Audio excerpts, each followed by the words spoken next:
हाँ जी विद्यार्थियों, सारिਆਂ ਨੂੰ सत श्री अकाल।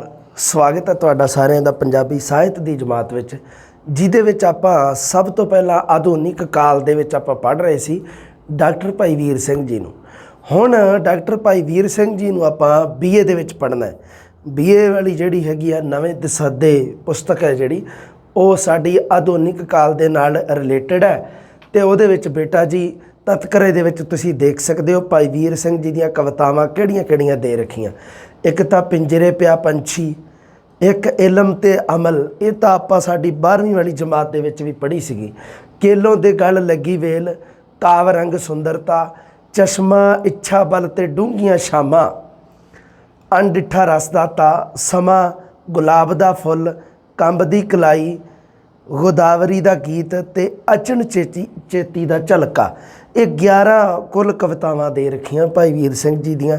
ਇਹਨਾਂ ਦਾ ਆਪਾਂ ਆਲੋਚਨਾਤਮਕ ਵਿਸ਼ਲੇਸ਼ਣ ਕਰਨਾ ਹੈ, ਜਿਹਦੇ ਨਾਲ ਰਿਲੇਟਡ ਸਾਨੂੰ ਪ੍ਰਸ਼ਨ ਕਿਵੇਂ ਦੇ ਬਣ ਸਕਦੇ ਆ, ਇਹ ਵੀ ਆਪਾਂ ਗੱਲ ਕਰਾਂਗੇ। ਕਿਉਂਕਿ ਅੱਜ ਕੱਲ੍ਹ ਪ੍ਰਸ਼ਨ ਹੈ ਜਿਹੜਾ, ਉਹ ਤੁਹਾਨੂੰ ਪਤਾ ਹੈ ਸਧਾਰਨ ਨਹੀਂ ਪੁੱਛਿਆ ਜਾਂਦਾ ਵੀ ਇਹ ਜੀ ਦੱਸੋ ਕਿਹੜੀ ਰਚਨਾ ਭਾਈ ਵੀਰ ਸਿੰਘ ਜੀ ਦੀ ਕਾਵ ਪੁਸਤਕ ਕਿਹੜੀ ਹੈ। ਇਹ ਹੈ ਜਿਹੜੇ ਸਧਾਰਨ ਕਿਸਮ ਦੇ ਪ੍ਰਸ਼ਨ ਹੈ। हाँ जी, इस तो बाद कवितावां के नाम दे रखे हैं ना, ये भी सधारण किस्म के प्रश्नों की श्रेणी च आउंदे आ अजकल। हाँ, ये है जिहड़ी पुस्तक, ये मान लो किसी कोले PDF इहदी नहीं हैगी, तो मान लो जिहदे कोले हैगी है किताब तो ठीक है, बहुत वधिया गल है। तुसीं की करना है, टैलीग्राम ते अपना चैनल है, यूट्यूब ते की है भी तुसीं हाँ तरीका ये रहूगा भी यूट्यूब वाला जिहड़ा अपना संतवीर सर चैनल है जिहड़ा यूट्यूब वाला, ਉਹਦੇ 'ਤੇ ਨਾ मैं टीम ਨੂੰ ਕਹਿ ਦੂੰਗਾ ਵੀ ਉਹਦੇ 'ਤੇ ਨਾ ਆਪਣੇ ਟੈਲੀਗ੍ਰਾਮ ਵਾਲਾ ਜਿਹੜਾ ਚੈਨਲ ਆ ਉਹਦਾ ਲਿੰਕ ਉਹਦੇ ਵਿੱਚ ਕਾਪੀ ਪੇਸਟ ਕਰ ਦੇਣਗੇ।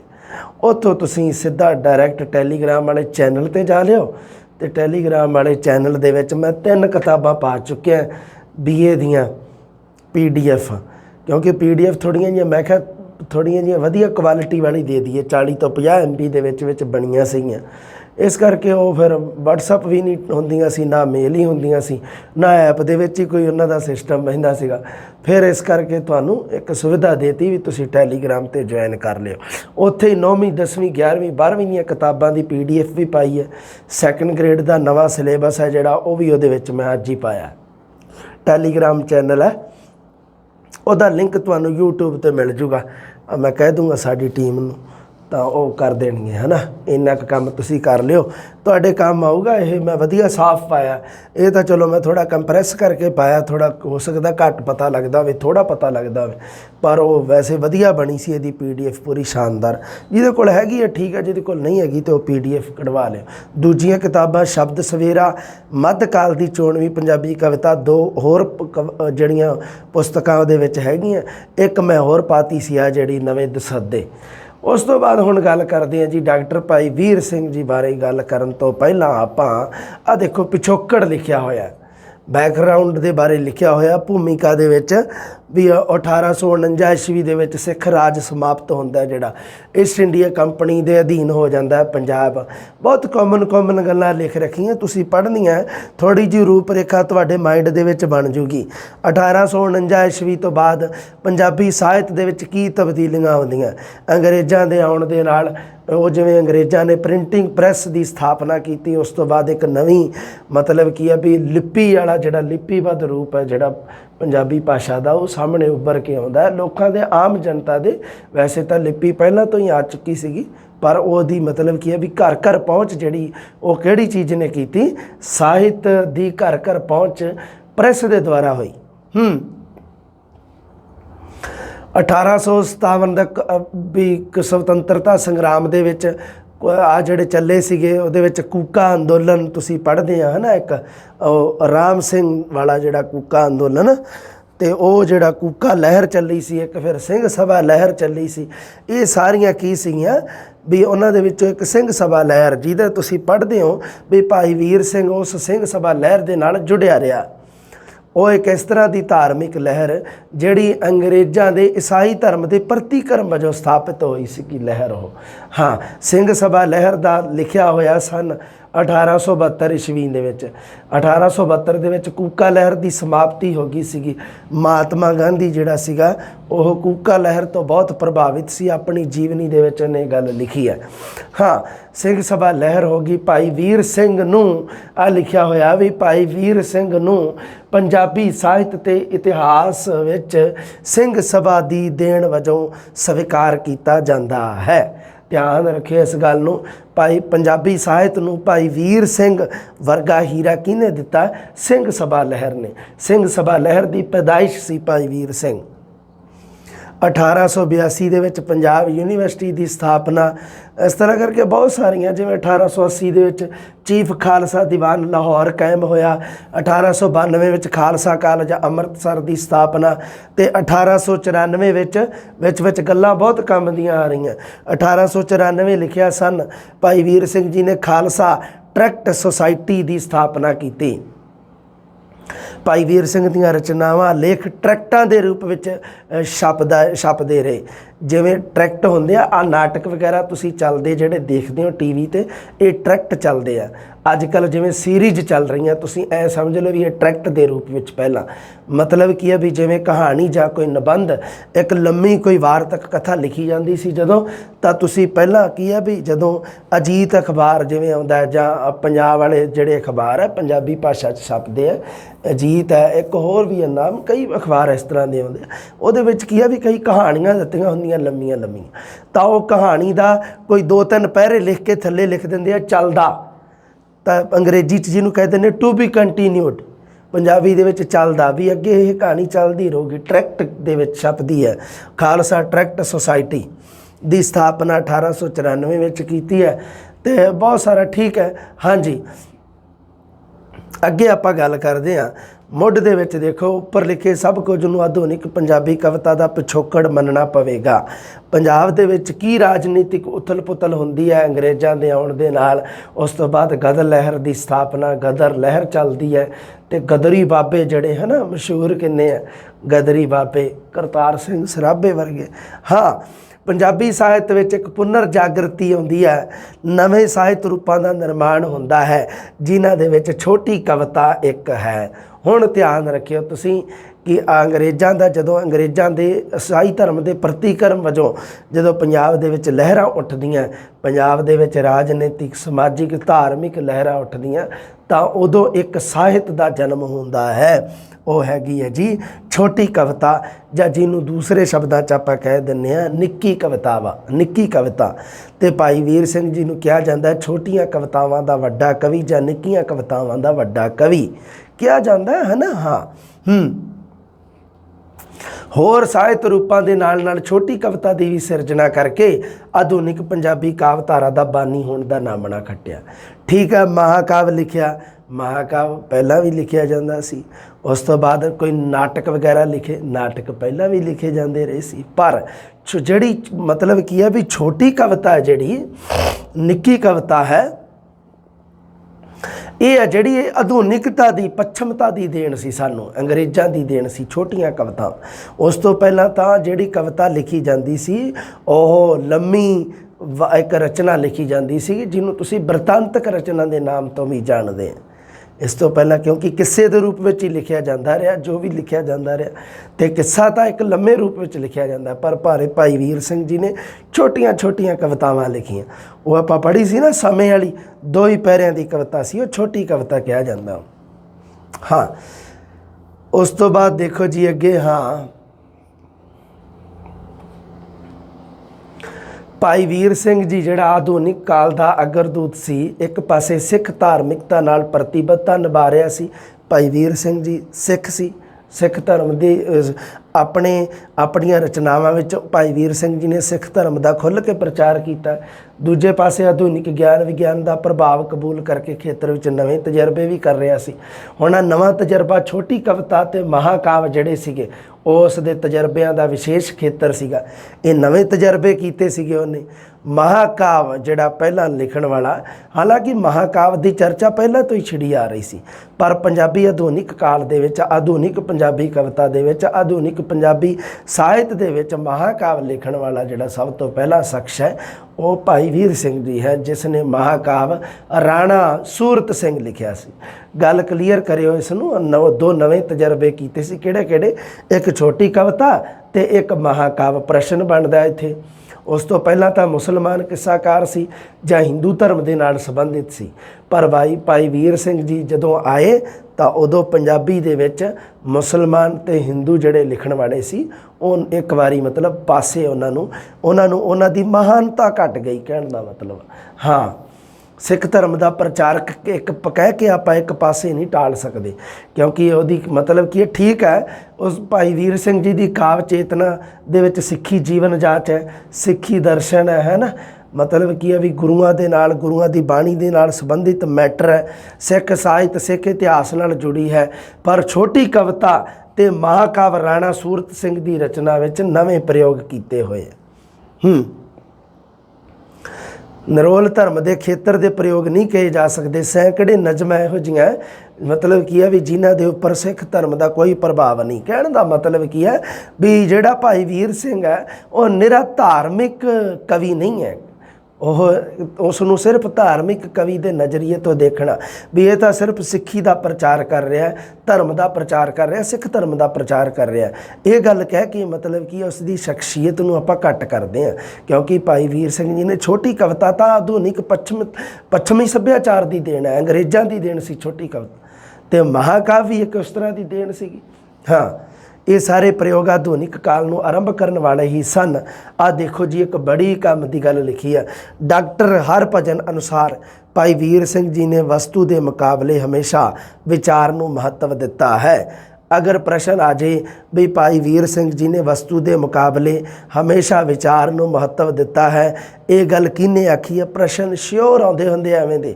ਇਹ ਗੱਲ ਕਿਹਨੇ ਆਖੀ ਹੈ? ਕਿ ਡਾਕਟਰ ਰਤਨ ਸਿੰਘ ਜੱਗੀ ਨੇ ਆਖੀ ਹੈ, ਕਿ ਡਾਕਟਰ ਹਰਭਜਨ ਸਿੰਘ ਨੇ ਆਖੀ ਹੈ, ਕਿ ਸੰਤ ਸਿੰਘ ਸੇਖੋਂ ਨੇ ਆਖੀ ਹੈ, ਕਿ ਨਜਮ ਹੁਸੈਨ ਸੈਯਦ ਨੇ ਆਖੀ ਹੈ? ਆਪਸ਼ਨ ਹੀ ਪਾਉਣੇ ਆ, ਕਿਵੇਂ ਦੇ ਵੀ ਪਾ ਸਕਦਾ ਐਗਜ਼ਾਮੀਨਰ। ਇਹ ਡਾਕਟਰ ਹਰਭਜਨ ਸਿੰਘ ਨੇ ਆਖੀ ਹੈ ਗੱਲ। ਹਾਂ, ਉਸ ਤੋਂ ਬਾਅਦ ਦੇਖੋ ਜੀ ਭਾਈ ਵੀਰ, ਉਸ ਤੋਂ ਬਾਅਦ ਵਿਕਾਸ ਕਿਵੇਂ ਹੁੰਦਾ ਆਧੁਨਿਕ ਪੰਜਾਬੀ ਕਵਿਤਾ ਦਾ। ਦੇਖੋ ਭਾਈ ਵੀਰ ਸਿੰਘ ਤੇ ਉਹਦੇ ਨਿਕਟਵਰਤੀ ਭਾਈ ਵੀਰ ਸਿੰਘ ਜੀ ਦਾ ਪ੍ਰਭਾਵ ਕਬੂਲਣ ਵਾਲੇ ਦੋ ਸ਼ਖਸ ਹੈ। ਇੱਕ ਪੜ੍ਹਦੇ ਆਪਾਂ ਲਾਲਾ ਧਨੀ ਰਾਮ ਚਾਤਰਕ, ਅਗਲਾ ਕਵੀ ਪੜ੍ਹਾਂਗੇ, ਇੱਕ ਆਪਾਂ ਪੜ੍ਹਾਂਗੇ ਪ੍ਰੋਫੈਸਰ ਪੂਰਨ ਸਿੰਘ। ਆਹ ਕਿਆ ਬਾਤ। ਹਾਂ, ਦੋਨੋਂ ਜਿਹੜੇ ਉਹ ਦੋ ਹੈ ਜਿਹੜੇ ਉਹ ਭਾਈ ਵੀਰ ਸਿੰਘ ਜੀ ਦੇ ਨਿਕਟਵਰਤੀ ਪ੍ਰਭਾਵ ਗ੍ਰਹਿਣ ਕਰਨ ਵਾਲੇ। ਆ ਦੇਖੋ ਜੀ, ਬੜਾ ਚਾਤਰਕ ਹੈ ਜਿਹੜਾ ਉਹ ਅਤੀਤ ਪ੍ਰਤੀ ਸ਼ਰਧਾਵਾਨ ਹੈ। ਅਤੀਤ ਮਤਲਬ ਬੀਤ ਚੁੱਕੇ ਸਮੇਂ ਪ੍ਰਤੀ। ਭਾਈ ਵੀਰ ਸਿੰਘ ਜੀ ਆਧੁਨਿਕ ਕਵਿਤਾ ਜ਼ਰੂਰ ਲਿਖਦਾ ਹੈ। ਚਾਤਰਕ ਦੀ ਕਵਿਤਾ ਦੀ ਜਿਹੜੀ ਰੂਪ ਰੇਖਾ ਹੈ ਉਹ ਠੀਕ ਹੈ, ਵਧੀਆ ਗੱਲ ਹੈ ਕਿ ਆਧੁਨਿਕਤਾ ਦੇ ਨਾਲ ਸੰਬੰਧਿਤ ਹੈ, ਪਰ ਉਹ ਆਪਣੇ ਅਤੀਤ ਪ੍ਰਤੀ ਸ਼ਰਧਾਵਾਨ ਹੈ। ਇਸ ਕਰਕੇ ਉਸਨੇ ਸਭ ਤੋਂ ਪਹਿਲਾਂ ਹਿੰਦੂ ਧਰਮ ਦੇ ਨਾਲ ਸੰਬੰਧਿਤ ਕਥਾਵਾਂ ਨੂੰ ਕੀ ਕੀਤਾ ਹੈ? ਪਰੰਪਰਾਗਤ ਰੂਪ ਵਿੱਚ, ਕਿੱਸੇ ਦੇ ਰੂਪ ਵਿੱਚ ਲਿਖਿਆ ਹੈ। ਸਭ ਤੋਂ ਪਹਿਲਾਂ ਆਪਾਂ ਕਹਿ ਦਿੰਦੇ ਹਾਂ ਜੀ ਉਸਨੇ ਕੀ ਕੀਤਾ ਜੀ, ਉਸਨੇ ਕੁਝ ਸਦਾਚਾਰਕ ਕਿੱਸੇ ਲਿਖੇ। ਭਰਥਰੀ ਹਰੀ ਅਤੇ ਨਲ ਦਮਯੰਤੀ, ਇਹ ਉਸਨੇ ਕਿੱਸੇ ਲਿਖੇ ਸੀ ਸਭ ਤੋਂ ਪਹਿਲਾਂ ਧਨੀ ਰਾਮ ਚਾਤਰਕ ਨੇ। ਪਹਿਲਾਂ ਰਵਾਇਤ ਚੱਲੀ ਆ ਰਹੀ ਪਰੰਪਰਾਗਤ ਜਿਹੜਾ ਸਾਹਿਤ ਹੈ ਉਸ ਨੂੰ ਅਪਣਾਇਆ ਸੀ। ਅਤੀਤ ਪ੍ਰਤੀ ਸ਼ਰਧਾਵਾਨ ਜਿਹੜਾ ਮਤਲਬ ਪਰੰਪਰਾ ਤੋਂ ਚੱਲਿਆ ਆ ਰਿਹਾ, ਉਸ ਨੂੰ ਅਤੀਤ ਵਾਲਾ ਵੀ ਕਹਿ ਦਿੰਦੇ ਹਾਂ। ਪੁਰਾਣੇ ਸਮੇਂ ਦਾ ਜਿਹੜਾ ਸਾਹਿਤ ਚੱਲਿਆ ਆ ਰਿਹਾ ਸੀ ਹਿੰਦੂ ਧਰਮ ਦੇ ਨਾਲ ਸੰਬੰਧਿਤ ਕਥਾਵਾਂ ਨੂੰ। ਭਾਈ ਵੀਰ ਸਿੰਘ ਜੀ ਦੇ ਸੰਪਰਕ ਵਿੱਚ ਆਉਂਦਾ ਜਦੋਂ ਧਨੀ ਰਾਮ ਚਾਤਰਕ, ਉਦੋਂ ਉਸ ਦਾ ਦਾਇਰਾ ਵੱਧ ਜਾਂਦਾ ਹੈ। ਉਹ ਧਾਰਮਿਕਤਾ ਨੂੰ ਛੱਡ ਕੇ, ਧਾਰਮਿਕ ਸਾਹਿਤ ਨੂੰ ਛੱਡ ਕੇ ਕੀ ਕਰਦਾ ਹੈ? ਪੰਜਾਬ, ਪੰਜਾਬੀ ਅਤੇ ਪੰਜਾਬੀਅਤ ਦੀ ਗੱਲ ਕਰਦਾ, ਪੰਜਾਬੀ ਸੱਭਿਆਚਾਰ ਦੀ ਗੱਲ ਕਰਦਾ ਹੈ, ਪੰਜਾਬ ਦੇ ਮੇਲਿਆਂ ਦੀ ਗੱਲ ਕਰਦਾ ਹੈ, ਪੰਜਾਬ ਦੇ ਤਿਉਹਾਰਾਂ ਦੀ ਗੱਲ ਕਰਦਾ ਹੈ। ਹਾਂ ਹਾਂਜੀ, ਅੱਗੇ ਵੇਖਦੇ ਹਾਂ ਆਪਾਂ। ਹੋਰ ਪ੍ਰਸ਼ਨ ਕੀ ਬਣ ਸਕਦਾ? ਪੰਜਾਬ ਦੇ ਦ੍ਰਿਸ਼ਟ ਜਾਂ ਲੌਕਿਕ ਪੇਂਡੂ ਜਨ ਜੀਵਨ ਦੀ ਪੇਸ਼ਕਾਰੀ ਨੂੰ ਆਪਣਾ ਮਨੋਰਥ ਬਣਾਇਆ ਧਨੀ ਰਾਮ ਚਾਤਰਕ ਨੇ। ਧਿਆਨ ਰੱਖਿਓ, ਸ਼ੁਰੂ ਦੇ ਵਿੱਚ ਇਸ ਬੁੱਕ ਦੇ ਵਿੱਚ ਜਿਹੜੀ ਭੂਮਿਕਾ ਦੇ ਰੱਖੀ ਹੈ ਉਹਦੇ ਵਿੱਚ ਤਿੰਨ ਸ਼ਖਸਾਂ ਦੀ ਗੱਲ ਚੱਲ ਰਹੀ ਹੈ। ਇੱਕ ਡਾਕਟਰ ਭਾਈ ਵੀਰ ਸਿੰਘ ਦੀ, ਇੱਕ ਧਨੀ ਰਾਮ ਚਾਤਰਕ ਦੀ, ਇੱਕ ਪ੍ਰੋਫੈਸਰ ਪੂਰਨ ਸਿੰਘ ਦੀ।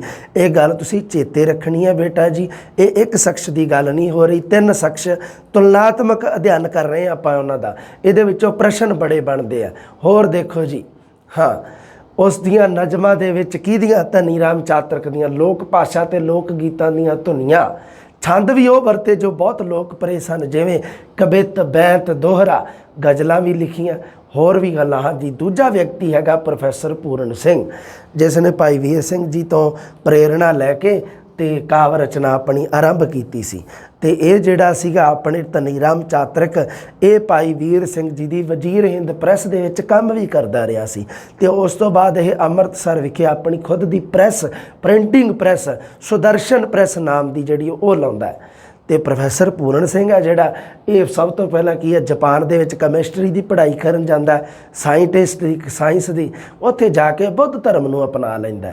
ਪਰ ਜਦੋਂ ਆ ਕੇ ਵਾਪਸ ਭਾਰਤ ਦੇ ਵਿੱਚ ਭਾਈ ਵੀਰ ਸਿੰਘ ਜੀ ਨੂੰ ਮਿਲਦਾ, ਜਦੋਂ ਭਾਈ ਵੀਰ ਸਿੰਘ ਜੀ ਦੇ ਪ੍ਰਭਾਵ ਅਧੀਨ ਸਿੰਘ ਸੱਜ ਜਾਂਦਾ, ਸਿੱਖ ਬਣ ਜਾਂਦਾ ਦੁਬਾਰੇ।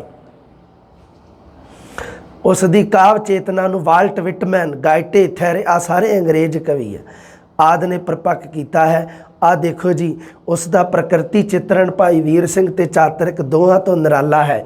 ਅਗਲੀ ਗੱਲ ਜਿਹੜੀ ਮੈਂ ਕਹਿਣ ਜਾ ਰਿਹਾ, ਉਹਨੂੰ ਚੰਗੀ ਤਰ੍ਹਾਂ ਦਿਮਾਗ ਦੇ ਵਿੱਚ ਬਿਠਾ ਲਿਓ, ਰੱਟਾ ਨਾ ਲਾਇਓ, ਕੋਸ਼ਿਸ਼ ਕਰਿਓ ਇਸ ਗੱਲ ਨੂੰ ਸਮਝਿਓ, ਗੱਲ ਸਮਝ ਲਿਓ। ਉਸ ਤੋਂ ਬਾਅਦ ਕਵਿਤਾਵਾਂ ਦੇ ਵਿੱਚ ਇਹ ਗੱਲ ਕਲੀਅਰ ਹੋ ਜੂਗੀ। ਜਿਹੜੀਆਂ ਕਵਿਤਾਵਾਂ ਜਿਹੜੀਆਂ ਰਚੀਆਂ ਉਹ ਆਪਾਂ ਪੜ੍ਹਾਂਗੇ, ਉਦੋਂ ਸਥਿਤੀ ਕਲੀਅਰ ਹੋ ਜੂਗੀ। ਅਗਲੀ ਗੱਲ ਸੁਣੋ ਕੀ ਹੈ।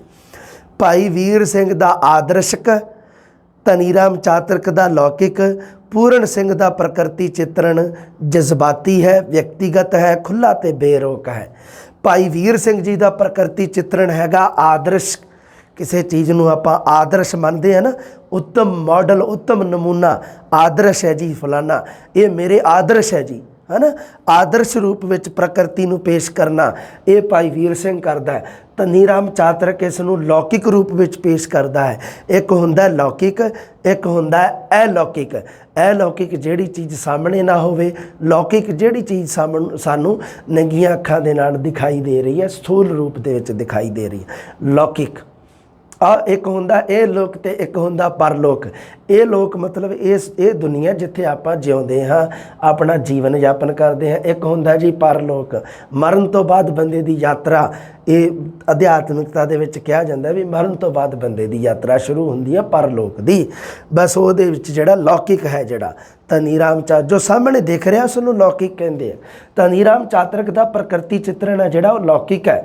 ਪ੍ਰੋਫੈਸਰ ਪੂਰਨ ਸਿੰਘ ਦਾ ਪ੍ਰਕਿਰਤੀ ਚਿੱਤਰਣ ਹੈ ਜਿਹੜਾ ਉਹ ਜਜ਼ਬਾਤਾਂ 'ਤੇ ਆਧਾਰਿਤ ਹੈ। ਜਜ਼ਬਾਤ ਹੈ ਨਾ, ਪ੍ਰੋਫੈਸਰ ਪੂਰਨ ਸਿੰਘ ਜਜ਼ਬਾਤੀ ਹੈ। ਪ੍ਰੋਫੈਸਰ ਪੂਰਨ ਸਿੰਘ, ਹਾਲਾਂਕਿ ਆਪਾਂ ਪੜ੍ਹਦੇ ਹਾਂ ਵੀ ਜਿਹੜਾ ਗਦ ਲਿਖਿਆ ਜਾਂਦਾ ਹੈ, ਵਾਰਤਕ ਲਿਖਿਆ ਜਾਂਦਾ ਹੈ, ਉਸ ਦਾ ਸੰਬੰਧ ਦਿਮਾਗ ਦੇ ਨਾਲ ਹੁੰਦਾ, ਬੁੱਧੀ ਦੇ ਨਾਲ ਹੁੰਦਾ। ਪਰ ਪ੍ਰੋਫੈਸਰ ਪੂਰਨ ਸਿੰਘ ਦੀ ਵਾਰਤਕ ਹੈ ਜਿਹੜੀ ਉਹ ਭਾਵਪੂਰਨ ਹੈ, ਕਿਉਂਕਿ ਪ੍ਰੋਫੈਸਰ ਪੂਰਨ ਸਿੰਘ ਜਜ਼ਬਾਤੀ ਕਿਸਮ ਦਾ ਬੰਦਾ ਹੈ, ਵਿਅਕਤੀਗਤ ਹੈ। ਇੱਕ ਹੁੰਦਾ ਵਸਤੂਗਤ, ਇੱਕ ਹੁੰਦਾ ਵਿਅਕਤੀਗਤ, ਪਰਸਨਲ, ਖੁੱਲ੍ਹਾ ਅਤੇ ਬੇਰੋਕ ਹੈ। ਮਤਲਬ ਕੀ ਹੈ, ਜਿਸ ਦੇ ਵਿੱਚ ਕੋਈ ਰੋਕ ਟੋਕ ਨਹੀਂ ਹੈ। ਪ੍ਰੋਫੈਸਰ ਪੂਰਨ ਸਿੰਘ ਜੀ ਦਾ ਪ੍ਰਕਿਰਤੀ ਚਿੱਤਰਣ ਕਿਵੇਂ ਦਾ ਹੈ ਜੀ? ਜਜ਼ਬਾਤੀ ਹੈ, ਸ਼ਬਦਾਂ 'ਤੇ ਧਿਆਨ ਦਿਓ ਬਸ। ਵਿਅਕਤੀਗਤ ਹੈ ਜੀ, ਖੁੱਲ੍ਹਾ ਹੈ ਜੀ, ਬੇਰੋਕ ਹੈ। 4 ਸ਼ਬਦ ਦੇ ਰੱਖੇ ਆ। ਭਾਈ ਵੀਰ ਸਿੰਘ ਜੀ ਦਾ ਪ੍ਰਕਿਰਤੀ ਚਿੱਤਰਣ ਆਦਰਸ਼ਕ ਹੈ। ਧਨੀ ਰਾਮ ਚਾਤਰਿਕ ਦਾ ਪ੍ਰਕਿਰਤੀ ਚਿੱਤਰਣ ਲੌਕਿਕ ਹੈ, ਅਲੌਕਿਕ ਨਹੀਂ ਹੈ। ਹੁਣ ਦੇਖੋ, ਭਾਈ ਸਾਹਿਬ ਤੇ ਚਾਤਰਿਕ ਮਤਲਬ ਭਾਈ ਵੀਰ ਸਿੰਘ ਤੇ ਚਾਤਰਿਕ ਦੋਨੋਂ ਕੀ ਕਰਦੇ ਆ?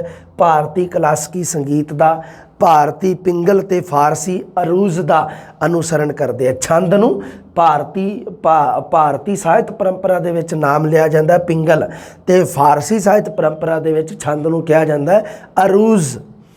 ਅਨੁਸਰਨ ਕਰਦੇ ਹਨ। ਪਰ ਪ੍ਰੋਫੈਸਰ ਪੂਰਨ ਸਿੰਘ ਕਿਸੇ ਪਿੰਗਲ ਛੰਦ ਨੂੰ ਨਹੀਂ ਮੰਨਦਾ। ਉਹ ਕਹਿੰਦਾ ਜੀ ਇਹ ਪਿੰਗਲ ਤੇ ਛੰਦ ਹੈ ਜਿਹੜੇ ਅਰੂਜ਼ ਦੇ ਨਿਯਮ ਆ, ਇਹ ਨਵਾਬੀ ਜੁੱਤੀ ਦੀ ਕੈਦ ਆ। ਕਹਿੰਦਾ ਵੀ ਨਵਾਬੀ ਜੁੱਤੀ ਹੈ ਜਿਹੜੀ ਉਹ ਵੀ ਲੱਗਦੀ ਹੈ, ਕਹਿੰਦਾ ਮਤਲਬ ਕੀ ਹੈ ਵੀ ਜਦੋਂ ਪਾਈ ਹੋਵੇ। ਇਸ ਕਰਕੇ ਕਹਿੰਦਾ ਵੀ ਮੈਂ ਨਹੀਂ ਚਾਹੁੰਦਾ ਵੀ ਉਹ ਜੁੱਤੀ ਮੇਰੇ ਲੱਗੇ। ਛੰਦਾਂ ਵਾਲੀ ਜਿਹੜੀ ਪੰਜਾਬੀ ਸਾਹਿਤ ਵਿੱਚ ਸਭ ਤੋਂ ਪਹਿਲਾਂ ਛੰਦਾਬੰਦੀ ਦੇ ਨਿਯਮਾਂ ਨੂੰ ਤਿਆਗਣ ਵਾਲਾ ਕੌਣ ਹੈ? ਉਹ ਹੈਗਾ ਪ੍ਰੋਫੈਸਰ ਪੂਰਨ ਸਿੰਘ, ਖੁੱਲ੍ਹੀ ਕਵਿਤਾ ਲਿਖਣ ਵਾਲਾ। ਪ੍ਰੋਫੈਸਰ ਪੂਰਨ ਸਿੰਘ ਇਹਨਾਂ ਨਿਯਮਾਂ ਤੋਂ ਆਕੀ ਹੈ ਜੀ, ਬਾਗੀ ਹੈ। ਹੋਰ ਦੇਖਦੇ ਆ, ਤਿੰਨੇ ਕਵੀ ਪੰਜਾਬੀ ਕਾਵਿ ਸਾਹਿਤ ਵਿੱਚ ਆਈ ਖੜੋਤ ਨੂੰ ਤੋੜਦੇ ਆ। ਪੰਜਾਬੀ ਸਾਹਿਤ ਉੱਥੇ ਇੱਕਦਮ ਜਾ ਕੇ ਖੜ ਜਾਂਦਾ। ਫਿਰ 3 ਕਵੀ ਆਉਂਦੇ ਆ, ਤਿੰਨਾਂ ਦੀ ਆਪਾਂ ਤੁਲਨਾਤਮਕ ਅਧਿਐਨ ਕਰ ਰਹੇ ਹਾਂ। ਉੱਪਰ ਗੱਲਾਂ ਜਿਹੜੀਆਂ ਧਿਆਨ ਰੱਖਣੀਆਂ ਤੁਸੀਂ। ਸ਼ਬਦਾਂ ਦੀ ਖੇਡ ਆ ਬੇਟਾ ਜੀ, ਸਿਲੈਕਸ਼ਨ ਸ਼ਬਦਾਂ ਦੀ ਖੇਡ ਹੈ। ਹਾਂ, ਉਸ ਤੋਂ ਬਾਅਦ ਅੱਗੇ ਗੱਲਾਂ ਦੇ ਰੱਖੀਆਂ। ਆਉਣ ਵਾਲੇ ਕਵੀ ਇਹਨਾਂ 'ਤੇ ਪੂਰਨਤਾ 'ਤੇ ਤਾਂ ਨਹੀਂ ਤੁਰਦੇ, ਪਰ ਆਪਣੇ ਸਾਹਿਤਕ ਮਾਹੌਲ ਦੇ ਵਿੱਚ ਸਿਰਜਣਾ ਕਰਦੇ ਆ। ਜਿਵੇਂ ਕੀ ਹੈ, ਡਾਕਟਰ ਦੀਵਾਨ ਸਿੰਘ ਕਾਲੇ ਪਾਣੀ ਹੈ ਜਿਹੜਾ, ਉਹ ਮਤਲਬ ਕੀ ਹੈ ਕਿ ਗਜ਼ਲਾਂ ਦੀ ਰਚਨਾ ਕਰਦਾ। ਇਹਨਾਂ ਦੇ ਬਾਰੇ ਥੋੜ੍ਹੀਆਂ ਗੱਲਾਂ, ਬਸ ਇਹਨਾਂ ਨੂੰ ਥੋੜ੍ਹਾ ਪੜ੍ਹਨਾ ਤੁਸੀਂ। ਹਾਂ, ਉਸ ਤੋਂ ਬਾਅਦ ਆ ਜਾਂਦੇ ਆ ਜੀ ਪ੍ਰੋਫੈਸਰ ਮੋਹਨ ਸਿੰਘ, ਅੰਮ੍ਰਿਤਾ ਪ੍ਰੀਤਮ। ਇਹ ਰਚਨਾਵਾਂ ਦੀਆਂ ਮਨੋਰਥ ਬਹੁਤ ਸਾਰੇ ਰੂਪ ਧਾਰਦੇ ਆ, ਜਿਵੇਂ ਰੋਮਾਂਚਿਕ, ਕ੍ਰਾਂਤੀਕਾਰੀ, ਭਾਵੁਕ। ਇੱਥੇ ਕਵਿਤਾਵਾਂ ਜਿਹੜੀਆਂ ਉਹ ਇਸ ਤਰ੍ਹਾਂ ਦੀਆਂ ਹੋ ਜਾਂਦੀਆਂ ਵੀ ਕ੍ਰਾਂਤੀਕਾਰੀ ਕਵਿਤਾ ਵੀ ਲਿਖਣੀ ਸ਼ੁਰੂ ਹੋ ਜਾਂਦੀ ਆ, ਭਾਵੁਕ ਕਵਿਤਾ ਵੀ। ਸਾਰੇ ਕਵੀ ਜੋ ਰਚਨਾਵਾਂ ਕਰਦੇ ਹਨ ਉਹਦਾ ਮੂਲ ਧੁਰਾ ਜਿਹੜਾ ਉਹ ਹੈਗਾ ਮਨੁੱਖ। ਹੁਣ ਧਿਆਨ ਰੱਖਿਓ, ਆਧੁਨਿਕ ਕਵੀ ਜਿਹੜੀ ਵੀ ਚੀਜ਼ ਦੀ ਰਚਨਾ ਕਰਦੇ ਆ ਉਹਦਾ ਮੂਲ ਧੁਰਾ ਮਨੁੱਖ ਹੈ। ਮੱਧ ਕਾਲ ਜਾਂ ਆਦਿ ਕਾਲ ਦੇ ਵਿੱਚ ਕੋਈ ਵੀ ਰਚਨਾ ਕੀਤੀ ਜਾਂਦੀ ਸੀ ਉਹਦਾ ਮੂਲ ਧੁਰਾ ਪਰਮਾਤਮਾ ਸੀ, ਰੱਬ ਸੀ। ਪਰ ਆਧੁਨਿਕ ਦਾ ਕੀ ਹੋ ਗਿਆ, ਮਨੁੱਖ ਤੇ ਟਿਕ ਗਈ ਆਣ ਕੇ। ਕਿਉਂਕਿ ਜਦੋਂ ਚਾਰਲਸ ਡਾਰਵਿਨ ਦਾ ਵਿਕਾਸਵਾਦੀ ਸਿਧਾਂਤ, ਸਿਗਮੰਡ ਫਰਾਇਡ ਦਾ ਤੁਸੀਂ ਪੜ੍ਹਦੇ ਆ ਮਨੋਵਿਸ਼ਲੇਸ਼ਣ ਸਿਧਾਂਤ, ਇਸ ਤਰ੍ਹਾਂ ਦੇ ਸਿਧਾਂਤ ਆ ਗਏ ਤੇ ਲੋਕਾਂ ਦਾ ਰੱਬ ਤੋਂ ਵਿਸ਼ਵਾਸ ਉੱਠ ਗਿਆ। ਬੇਟਾ ਜੀ, ਪਹਿਲਾਂ ਮੰਨਿਆ ਜਾਂਦਾ ਸੀ ਵੀ ਇਹ ਪਰਮਾਤਮਾ ਦੀ ਪੈਦਾਇਸ਼ ਹੈ, ਜਿਹੜਾ ਜੀਵ ਹੈ ਇਹ ਪਰਮਾਤਮਾ ਦਾ ਅੰਸ਼ ਹੈ। ਪਰ ਜਦੋਂ ਉਹਨੇ ਵਿਕਾਸਵਾਦੀ ਸਿਧਾਂਤ ਦਿੱਤਾ ਚਾਰਲਸ ਡਾਰਵਿਨ ਨੇ, ਫਿਰ ਉਹਨੇ ਥਿਊਰੀ ਸਾਰੀ ਬਦਲ ਕੇ ਰੱਖ ਦਿੱਤੀ। ਲੋਕਾਂ ਦਾ ਸੋਚਣ ਦਾ ਨਜ਼ਰੀਆ, ਲੋਕਾਂ ਦਾ ਮਤਲਬ ਕੀ ਹੈ ਵੀ ਉਹ ਜਦੋਂ ਬਦਲਿਆ ਗਿਆ ਤੇ ਉਸ ਚੀਜ਼ ਦਾ ਪ੍ਰਭਾਵ ਸਾਹਿਤ ਤੇ ਲਿਟਰੇਚਰ ਤੇ ਵੀ ਪਿਆ। ਫਿਰ ਲਿਟਰੇਚਰ ਤੇ ਪ੍ਰਭਾਵ ਪੈਂਦਾ ਹੈ ਜਦੋਂ ਆਸੇ ਪਾਸੇ ਕੋਈ ਬਦਲਾਵ ਆਉਂਦਾ, ਫਿਰ ਉਹ ਲਿਟਰੇਚਰ ਹੈ ਜਿਹੜਾ ਉਸ ਚੀਜ਼ ਨੂੰ ਕੈਚ ਕਰਦਾ। ਹੱਡ ਚੰਮ ਦਾ ਬਣਿਆ ਚਿਤਨ ਮਨੁੱਖ, ਸਮਕਾਲੀ ਯਥਾਰਥ ਦੇ ਸਨਮੁਖ ਖਲੋਤਾ ਮਨੁੱਖ, ਧਰਤੀ ਦਾ ਮਨੁੱਖ, ਧਰਮ ਨੂੰ ਲੁਕਣ ਵਾਲੇ ਆਸਰੇ ਵਜੋਂ ਵਰਤਣ ਵਾਲਾ ਨਹੀਂ ਬਲਕਿ ਧਰਮ ਤੋਂ ਸ਼ਕਤੀ ਗ੍ਰਹਿਣ ਕਰਨ ਵਾਲਾ ਮਨੁੱਖ। ਇਹਨਾਂ ਨੂੰ ਆਧਾਰ ਬਣਾ ਕੇ ਬਾਵਾ ਬਲਵੰਤ ਤੇ ਪ੍ਰੀਤਮ ਸਿੰਘ ਸਫੀਰ ਆਦਿ ਕਵੀਆਂ ਨੇ ਮਨੁੱਖ ਨੂੰ ਆਪਣਾ ਆਧਾਰ ਬਣਾ ਕੇ ਕਾਵਿ ਰਚਨਾ ਕੀਤੀ ਹੈ। ਬਾਵਾ ਬਲਵੰਤ ਤੇ ਪ੍ਰੀਤਮ ਸਿੰਘ ਸਫੀਰ। ਦੀਵਾਨ ਸਿੰਘ ਕਾਲੇ ਪਾਣੀ ਦੀ ਪ੍ਰਾਪਤੀ ਮੰਨਿਆ ਜਾਊਗਾ। ਅੱਗੇ ਪ੍ਰਯੋਗਸ਼ੀਲ ਲਹਿਰ ਚੱਲ ਪੈਂਦੀ ਹੈ। ਜਸਬੀਰ ਸਿੰਘ ਆਲੂਵਾਲੀਆ ਇਸ ਮਤਲਬ ਕਿ ਪਹਿਲਾ ਪ੍ਰਯੋਗਸ਼ੀਲ ਕਵੀ ਹੈ ਜੀ। ਹਾਂ, ਕਾਵਿ ਸਿਰਜਣਾ ਦੇ ਵਿੱਚ ਅਰਥਾਤ ਬਨਾਵਟੀ ਤੇ ਦਿਮਾਗੀ ਅਯਾਸ਼ੀ ਦਾ ਸਮਾਂ ਨਹੀਂ ਲੱਗਦੀ ਹੈ। ਇਸ ਲਹਿਰ ਦੇ ਅਨੁਆਈ ਕਵੀਆਂ ਦੀ ਕਾਵਿ ਸਿਰਜਣਾ ਜਿਹੜੀ ਉਹ ਸਿੱਟੇ ਵਜੋਂ ਇਹ ਲਹਿਰ ਚਿਰਜੀਵੀ ਨਹੀਂ ਹੋ ਸਕੀ। ਉਸ ਤੋਂ ਬਾਅਦ ਜੀ ਗੀਤ ਪ੍ਰਗੀਤ। ਪ੍ਰਗੀਤ ਹੁੰਦਾ ਗੀਤ ਦੇ ਨਾਲ ਸੰਬੰਧਿਤ, ਪ੍ਰਗੀਤ ਗਾਏ ਜਾਣ ਦੇ ਨਾਲ ਸੰਬੰਧਿਤ, ਸੰਗੀਤ ਦੇ ਨਾਲ ਸੰਬੰਧਿਤ, ਉਸ ਨੂੰ ਕਿਹਾ ਜਾਂਦਾ ਗੀਤ ਪ੍ਰਗੀਤ। ਪ੍ਰੋਫੈਸਰ ਮੋਹਨ ਸਿੰਘ ਨੇ ਪੰਜਾਬੀ ਵਿੱਚ ਹਲਕੇ ਫੁਲਕੇ ਗੀਤ ਪ੍ਰਗੀਤ ਲਿਖਣ ਦੀ ਪਿਰਤ ਪਾਤੀ ਸੀ। ਹਲਕੇ ਫੁਲਕੇ ਗੀਤ ਪ੍ਰਗੀਤ ਲਿਖਣੇ ਸ਼ੁਰੂ ਕਰ ਦਿੱਤੇ ਸੀ। ਅਗਰ ਮੈਂ ਕਹਾਂ ਵੀ ਪਹਿਲਾ ਪ੍ਰਗੀਤਕ ਕਵੀ ਪ੍ਰੋਫੈਸਰ ਮੋਹਨ ਸਿੰਘ ਹੈ, ਕੋਈ ਅਤਕਥਨੀ ਨਹੀਂ ਇਹਦੇ ਵਿੱਚ ਹੈ। ਕਿ ਇਸ ਵਿੱਚ ਗੀਤ ਦਾ ਇਹ ਵਿਸ਼ੇਸ਼ ਗੁਣ ਹੈ ਵੀ ਇਸ ਦੇ ਵਿੱਚ ਭਾਵ ਇਕਹਿਰਾ ਹੁੰਦਾ ਅਤੇ ਥੁੜ ਚਿਰਾ ਹੁੰਦਾ। ਹੁਣ ਗੀਤ ਮੰਨ ਲਓ ਤੁਸੀਂ ਅੱਜ ਕੱਲ੍ਹ ਦੇ ਗਾਣੇ ਨੂੰ ਸਮਝ ਲਓ, ਗਾਣੇ ਦੇ ਵਿੱਚ ਇੱਕ ਹੀ ਭਾਵ ਹੋਊਗਾ। ਮੰਨ ਲਓ ਗਾਣਿਆਂ ਦੇ ਵਿੱਚ ਹੁਣ ਅੱਜ ਕੱਲ੍ਹ ਆਧੁਨਿਕ ਗਾਣਾ ਕੋਈ ਲੈ ਲਓ ਤਾਂ ਉਹਦੇ ਵਿੱਚ ਕੀ ਹੈ ਵੀ ਮੰਨ ਲਓ ਜੇ ਕੁੜੀ ਨੂੰ ਮਿਹਣਾ ਦੇਣਾ ਹੋਵੇ ਵੀ ਤੇਰੇ ਕੋਲ ਵੀ ਹੈ ਵੀ ਤੇਰੇ ਕੋਲ ਹੈਗੀ ਆ ਵੀ ਤੂੰ ਗੱਡੀਆਂ 'ਚ ਘੁੰਮਦੀ ਹੈ ਤੇ ਤੇਰੇ ਬਹੁਤ ਮਤਲਬ ਬੰਗਲਾ, ਮੈਂ ਗਰੀਬ ਹੈ, ਮੈਂ ਮਤਲਬ ਕੀ ਹੈ ਵੀ ਪਿੰਡ 'ਚ ਰਹਿਣਾ, ਮੈਂ ਕੁੜਤਾ ਪਜਾਮਾ ਪਾਇਆ ਵਾ, ਫਿਰ ਉਹ ਉੱਥੇ ਚੱਲੂਗਾ ਭਾਵ ਉਸ ਗਾਣੇ ਦਾ। ਇੱਕ ਹੀ ਭਾਵ ਰਹੂਗਾ। ਕੁੜੀ ਨੂੰ ਉੱਚਾ ਦੱਸਿਆ ਜਾਊਗਾ, ਆਪਣੇ ਆਪ ਨੂੰ ਨੀਵਾਂ ਵੀ ਮੈਂ ਤਾਂ ਖੇਤਾਂ 'ਚ ਪਾਣੀ ਲਾਉਂਦਾ ਫਿਰਦਾ, ਤੂੰ ਪੀਜੇ ਖਾਂਦੀ ਫਿਰਦੀ ਹੈ। ਇਸ ਤਰ੍ਹਾਂ ਕਰਕੇ ਇਹਨੂੰ ਕਿਹਾ ਜਾਂਦਾ ਇੱਕ ਹੀ ਭਾਵ ਦੱਸਣਾ। ਉਸ ਤੋਂ ਇੱਕ ਭਾਵ ਰਹੂਗਾ, ਭਾਵ ਇਕਹਿਰਾ ਤੇ ਥੋੜ੍ਹੇ ਚਿਰ ਹੀ ਹੁੰਦਾ। ਹੁਣ ਗੀਤ ਦੇ 50 ਟੱਪੇ ਤੇ ਹੋ ਨਹੀਂ ਸਕਦੇ। ਉਹ 4-5 ਟੱਪਿਆਂ ਦੇ ਵਿੱਚ ਕਲਾਕਾਰ ਵਿਚਾਰਾ ਆਪਣੀ ਗੱਲ ਨਿਪਟਾਉਂਦਾ। ਉਹਨੂੰ 4-5 ਟੱਪਿਆਂ ਦੇ ਵਿੱਚ ਉਹਦੀ ਐਸੀ ਤੈਸੀ ਕਰ ਦਿੰਦਾ। ਕਹਿਣ ਦਾ ਮਤਲਬ ਵੀ ਉਹ ਜੋ ਵੀ ਉਹਨੂੰ ਮਿਹਣੇ ਤੇਣੇ ਮਾਰਨੇ ਹੁੰਦੇ ਆ ਉਹ ਮਾਰ ਦਿੰਦਾ। ਹਾਂਜੀ। ਇਸ ਵਿੱਚ ਅਨਾਤਮ ਦੀ ਥਾਂ ਆਤਮ ਜਾਂ ਸਵੈ ਦੀ ਪ੍ਰਧਾਨਤਾ ਹੁੰਦੀ ਹੈ। ਸਵੈ ਦੀ ਪ੍ਰਧਾਨਤਾ ਹੁੰਦੀ ਗੀਤਾਂ 'ਚ ਜੀ ਮੈਂ ਜਾਂ ਅਸੀਂ ਐਵੇਂ ਦੇ ਹਾਂ ਜੀ, ਤੁਸੀਂ ਐਵੇਂ ਦੇ ਹਾਂ ਜੀ, ਆਹ ਮੈਂ ਦੀ ਪ੍ਰਧਾਨਤਾ ਹੀ ਹੈ। ਹਾਂ, ਸੰਗੀਤਮਈ ਇਸ ਦੀ ਜਿੰਦ ਜਾਨ ਹੁੰਦੀ ਹੈ। ਜਿਹੜਾ ਮਤਲਬ ਕੀ ਹੈ ਗੀਤ ਹੈ ਜਿਹੜਾ ਉਹ ਸੰਗੀਤ ਦੇ ਨਾਲ ਹੀ ਬਣਦਾ। ਕੋਈ ਕਵਿਤਾ, ਕੋਈ ਸਤਰਾਂ ਜਿਹੜੀਆਂ ਉਹਨੂੰ ਇਸ ਤਰ੍ਹਾਂ ਦੇ ਨਾਲ ਜੋੜਿਆ ਜਾਂਦਾ ਕਿ ਉਹ ਸੰਗੀਤ ਦੇ ਨਾਲ ਰਿਲੇਟਡ ਹੋ ਜਾਂਦੀਆਂ, ਤਾਂ ਉਦੋਂ ਗੀਤ ਦੀ ਰਚਨਾ ਹੁੰਦੀ ਹੈ ਪ੍ਰਗੀਤਕ ਕਾਵਿ ਦੀ। ਪ੍ਰੋਫੈਸਰ ਮੋਹਨ ਸਿੰਘ ਤੋਂ ਬਾਅਦ 'ਚ ਅੰਮ੍ਰਿਤਾ ਪ੍ਰੀਤਮ ਵੀ ਗੀਤ ਰਚਨਾ ਕਰਦੀ ਹੈ। ਦੋਵੇਂ ਆਤਮ ਦੀ ਪ੍ਰਧਾਨਤਾ ਦੇ ਪ੍ਰਤੀਕ ਸਿਰਜਕ ਵਜੋਂ ਜਿੰਨੇ ਵੀ ਸਕਰਮਕ ਰਹੇ ਓਨੇ ਹੀ ਅਨਾਤਮ ਜਾਂ ਪ੍ਰਗਤੀਸ਼ੀਲ ਕਵਿਤਾਵਾਂ ਦੇ ਕਰਤਾ ਵੀ ਬਣੇ। ਮੋਹਨ ਸਿੰਘ ਆਤਮ ਤੇ ਅਨਾਤਮ ਵਿੱਚ ਘੱਟ ਅੰਤਰ ਮੰਨਦਾ। ਆਤਮ ਮਤਲਬ ਆਪਣੇ ਆਪ ਨੂੰ ਤੇ ਅਨਾਤਮ ਨੂੰ। उस अनुसार निजी प्यार ते लोक प्यार विच कोई विरोध नहीं है, सगों एक दूजे दे पूरक है। कहंदा जी निजी प्यार मतलब किसी का कोई परसनल लव है, तो लोक प्यार है जिहड़ा, ये दोनों चीज़ों के विच कोई अंतर नहीं है। ध्यान रखियो, मान लो पुछ लवे भी किहड़े कवि के अनुसार निजी प्यार ते लोक प्यार विच कोई विरोध नहीं है, सगों दोवें एक दूजे दे पूरक हैं, तो ये जी प्रोफैसर मोहन सिंह की धारणा है। हाँ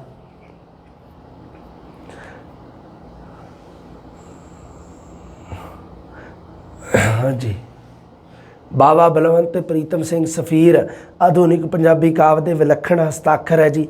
बाबा बलवंत विच प्रगतिशीलता, ये प्रगतिवादी काव्यधारा, नरोल प्रगतिवादी कवि है बाबा बलवंत। सफीर है जिहड़ा वो प्रगतिवादी हुंदा पहला, फिर हौली हौली रहस आपां कह दिंदे प्रेम क्रांति ते रहस, तीन मुख विषय आपां पढ़े सी प्रीतम सिंह सफीर दे, प्रेम क्रांति रहस। जदों क्रांति की गल करदा उदों प्रगतिशीलता की, उस तो बाद रहसवादी आ गया। गज़ल भी चलती है एक, मतलब प्राप्त खोज अनुसार पंजाबी का सर्वप्रथम जिहड़ा गज़लकार होया वो शाह मुराद होया। आधुनिक दे विच मौला बख्श कुश्ता ने भी लिखियां, फिरोजदीन सरफ भी गज़लां लिखण दे विच मशहूर है, धनी राम चातरक ने भी कुछ गज़लां लिखियां। बाबा बलवंत होया, मोहन सिंह नाम ही लिखिया, बस कोई दिक्कत नहीं इन्हां दे विच। हाँ उस तो बाद अपने काम का कोई नहीं। हाँ जी, तीन पड़ा दिते हुए है जी। अगे अगे लिखिया होया देख लो, तीन पड़ा। डॉक्टर हरभजन सिंह ने आधुनिक पंजाबी काव्य नूं तीन पड़ावां जां तीन उपखंडां दे विच वंडिया है। पंजाबी ਸਾਹਿਤ ਨੂੰ, आधुनिक पंजाबी ਸਾਹਿਤ ਨੂੰ, पंजाबी ਸਾਹਿਤ नहीं आधुनिक पंजाबी ਸਾਹਿਤ ਨੂੰ तीन खंडां दे विच वंडिया। किने जी? डॉक्टर हरभजन सिंह ने। अगे देखो, पहले खंड नूं उसने गति का नाम दिता, जिस दे बानी भाई वीर सिंह, धनी राम चातरक आदि हन। ठीक है जी। दूसरा खंड देख लो, दूसरा खंड प्रगति, पहला गति, प्रगति, नवगति, तीन खंड हो गए। गति, प्रगति, नवगति, तिन्हां दे नाम चेते रखियो। इन्नी ध्यान रखियो भी आधुनिक पंजाबी ਸਾਹਿਤ नूं तीन उपखंडां दे विच वंडण वाला शख्स कौन है? डॉक्टर हरभजन सिंह। पिछे भी गल कीती सी, डॉक्टर हरभजन सिंह ने भाई वीर सिंह जी बारे एक टिप्पणी कीती सी पिछे, जस्ट हुणे आपां पढ़ के गए हैं, उन्होंने भी याद करियो, नाल आ गल भी ऐड करियो। मतलब कि गति दे विच किहड़े-किहड़े आ, वो कहंदा जी भाई वीर सिंह ते धनी राम चातरक। प्रगति दे विच डॉक्टर दीवाल सिंह काले पानी, मोहन सिंह अमृता प्रीतम, प्रीतम सिंह सफीर, बाबा बलवंत ते ईश्वर चित्रकार। तीजे दे विच नवगति दे विच, नवगति दा कहंदा भी मुੱਢ जिहड़ा नवगति है तीसरा खंड, उसका आरंभ मेरे तो खुद तो हुंदा है, डॉक्टर हरभजन सिंह कहंदा। डॉक्टर हरभजन सिंह नूं पढ़ांगे आपां। उस तो बाद तारा सिंह कामल, शिव कुमार बटालवी, डॉक्टर जसवंत सिंह नेकी, सोहन सिंह मीशा, SS मीशा जी नूं कह दिंदे, डॉक्टर जगतार ते हरनाम, ये है जिहड़े ये नवगति दे हैगे आ। उस तो बाद आ गया जी, हाँ ठीक है, इसे भूमिका कारण तिन्ना कवियों की कविता नूं डॉक्टर हरभजन सिंह ने गति के अंतर्गत लिखिया है। मतलब कि परंपरा तो हट के कुछ नवें भाव ते नवें रूप इन्हां पूर्णिया ते आधुनिक चेतना का मूँह मत्था तैयार हुंदा है। किहड़े-किहड़े आ तीन? भाई वीर सिंह, धनी राम चातरक ते पूरन सिंह, ये तिन्हां नूं गति दे विच रखिया है, गति दे विच। ते उस तो बाद अगे प्रगति का दौर, हरभजन सिंह गति ते प्रगति विच हल्का जिहा पर महत्वशाली अंतर है। बंधन विच पाई सिरजना प्रतिभा जदों माड़ी मोटी हिलजुल करती है तो अपने जीवित होने का बुनियादी संकेत दिंदी है। जदों कोई मान लो कोई बेहोशी की अवस्था दे विच होवे, थोड़ा बहुता हिलजुल करे, आपां कहने नहीं नहीं मरिया नहीं अजे जींदा जींदा, बस वो गल है। बस वो आ जिहड़ी माड़ी मोटी हिलजुल कर रही है, जिहड़ी पंजाबी ਸਾਹਿਤ दीयां रचनावां दे विच वो जिहड़ी माड़ी मोटी हिलजुल जिंद जान जिहड़ी बची है, उसनूं उसने गति तो बाद प्रगति का नाम दिता। प्रगतिवादी कवियां ने मूल मानवता नूं जबान देण दी थां केवल वर्ग मानवता की प्रतिनिधिता की है। आ सारियां गल्लां हरभजन सिंह दीयां लिखियां होईयां। मनुख दे सर्बार्थ ते समुच नूं पेश करन दी थां उस दे खंडार्थ जां अंश रूप नूं पेश करन दी चेष्टा कीती है। सारियां बहुत इंपोर्टेंट है। आधुनिक कवि तो बाद, हाँ ठीक है, बस ओके है काम। प्रगतिवादियों का घोषणा पत्र जे पढ़िए, प्रगतिवादी कवि है जिहड़े है जिहड़े मतलब की है भी जिहड़ी वो लहर चलती है जिहड़ी रूस दे विच जिहड़ी, ਹਾਂ ਉਹਦਾ ਪ੍ਰਭਾਵ ਹੈ ਜਿਹੜਾ ਉਹ ਪ੍ਰਗਤੀਵਾਦੀ। 1935 ਦੇ ਵਿੱਚ ਇਸ ਦੇ ਬੀਜ ਬੀਜੇ ਗਏ ਸੀ। ਪੈਰਿਸ ਦੇ ਵਿੱਚ ਇਕੱਠੇ ਹੋਏ ਸੀ ਮੈਕਸਿਮ ਗੋਰਕੀ, ਰੋਮਾਰੋਲਾ, ਐਂਦਰੇ ਮਾਰਤਲ, ਇਹ ਸਾਰੇ ਜਿਹੜੇ ਕਵੀ ਹੈ ਜਿਹੜੇ ਇਹ ਸਭ ਤੋਂ ਪਹਿਲੇ ਪ੍ਰਗਤੀਵਾਦੀ ਕਵੀ ਹੋਏ। ਇੱਥੇ ਥੋੜ੍ਹੀਆਂ ਗੱਲਾਂ ਪੜ੍ਹੋਗੇ ਜਦੋਂ ਤੁਸੀਂ, ਉਦੋਂ ਪ੍ਰਗਤੀਵਾਦੀ ਕਾਵਧਾਰਾ ਬਾਰੇ ਤੁਹਾਡੀ ਜਾਣਕਾਰੀ ਹੋਰ ਵਧੂਗੀ।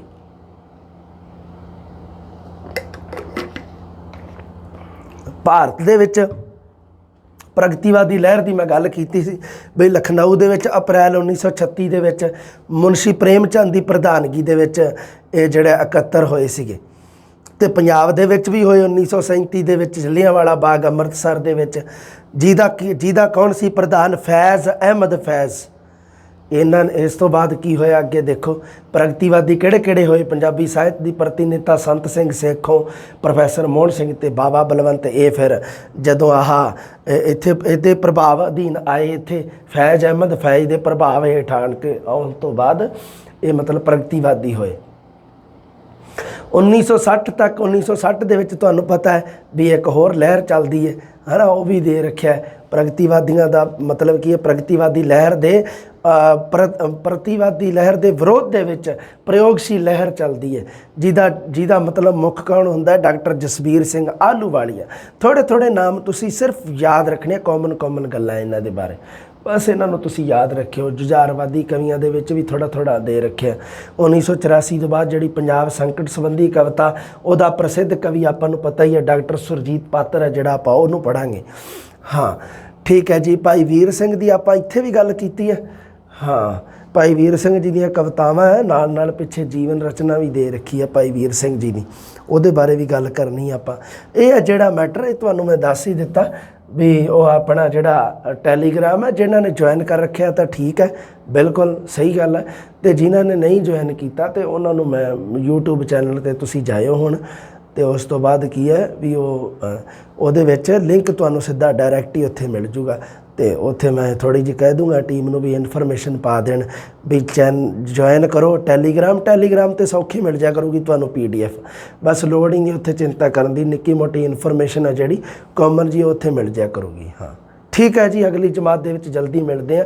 ਆਹ ਜਿਹੜਾ ਇਹਨੂੰ ਤੁਸੀਂ ਵਾਰੀ ਪੜ੍ਹਨਾ, ਅਗਲੀ ਜਮਾਤ ਤੁਹਾਨੂੰ ਪਤਾ ਆਪਾਂ BA ਦੇ ਵਿੱਚ ਭਾਈ ਵੀਰ ਸਿੰਘ ਪੜ੍ਹਨਾ ਹੀ ਹੈ। ਜਲਦੀ ਮਿਲਦੇ ਹਾਂ ਜੀ, ਰੱਬ ਰਾਖਾ।